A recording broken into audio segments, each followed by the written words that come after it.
Hello, I'm Jody Wolf. You're watching Expoz, May 4, 2017 at 1229 a.m. in Birmingham. Topic: the age of Israel.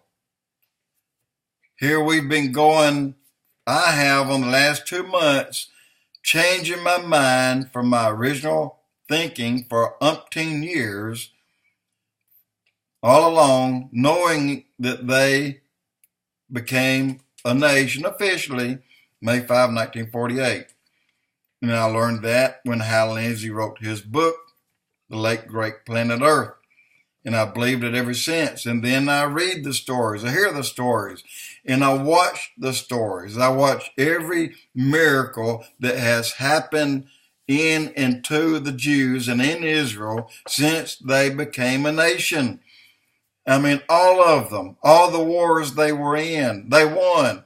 Then when they had an airliner hijacked and taken to another country, the raid of Entebbe, they went. Benjamin Netanyahu's little brother, Yanni, was the head team leader on that, and they went and got their people back.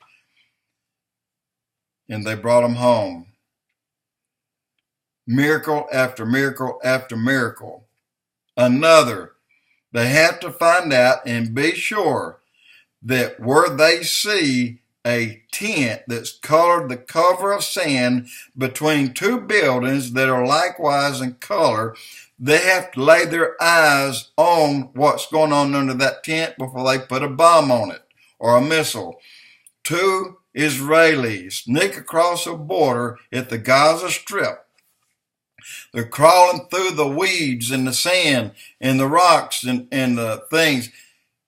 And they're trying to get there and see it at night so they can get back their side and give a thumbs up. That's the target.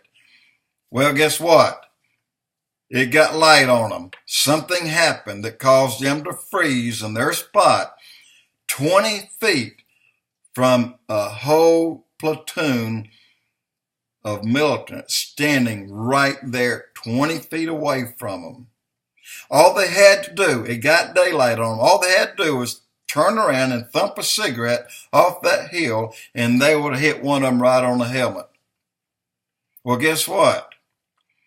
A fog suddenly rolled in so thick they couldn't see that 20 feet. In fact, they couldn't see 10 feet. They couldn't see 5 feet. These two Israelis from the IDF went back and they retraced their trail by the markings in the sand. When they got to their side, that fog lifted. That's just 2 miracles. And there's bunches more, guys. There's the one where they're trapped in a minefield and they didn't know it. They're surrounded and didn't know it. Except when they realized they were in a minefield, one of them actually uncovered a mine with his hand, not knowing he was pushing a rock out of the way. It wasn't a rock, it was a mine. And then they froze. All of them froze. They said, oh my God, we're in a minefield. Guess what?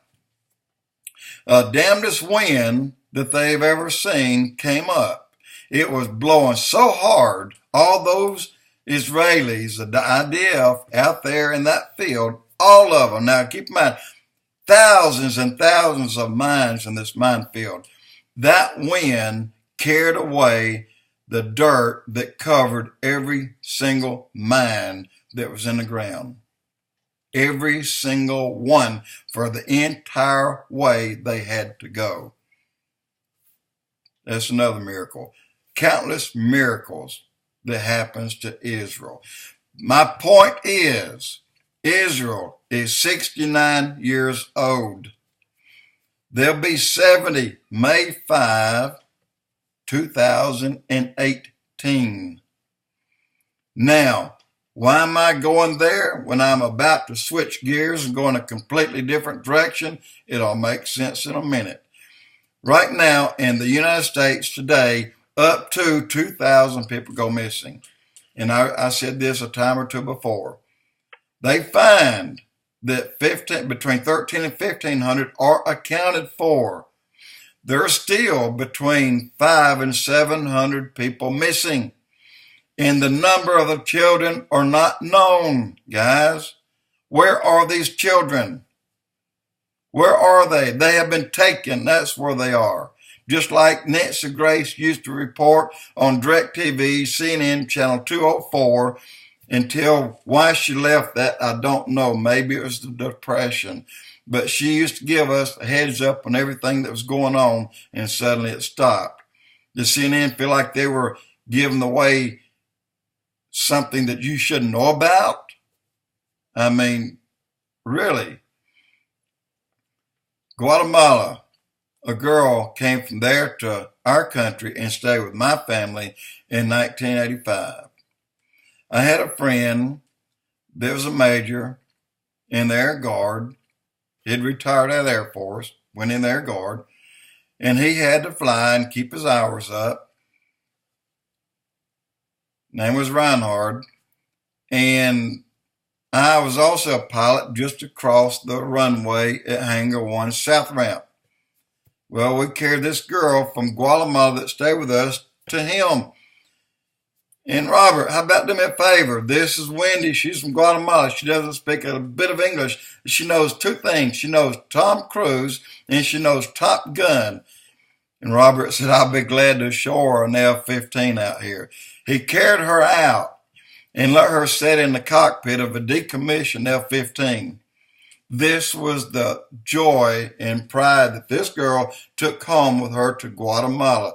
She took home the videotape and the memory and the pictures of her sitting in this F-15. But you know what? I learned years later that from Guatemala, 50,000 girls a year go missing. And that broke my heart. 50,000 a year. Guys, I'm telling you, a year. Yemen, former president of that country, sold 50,000 girls a year and used the state railroad to move them with. Sold them throughout the Middle East and the Arab nations. 50,000 a year. He sold girls. Sold them and sold them and sold them.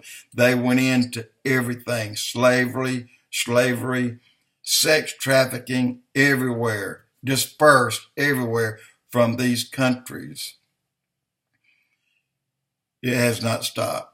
And why am I tying the two together? I'm tying the two together because I'm saying, in my opinion, in my mind, a whole damn lot can happen in 1 year, guys. We're down. You know, even the very elect will be deceived. We're down to the clock ticking. We're down to the minutes of the time. And what's going on? Well, these girls, it's mentioned in the Bible of all these things, horrible things that happen to people that in our days we don't give a damn. And we're letting it happen.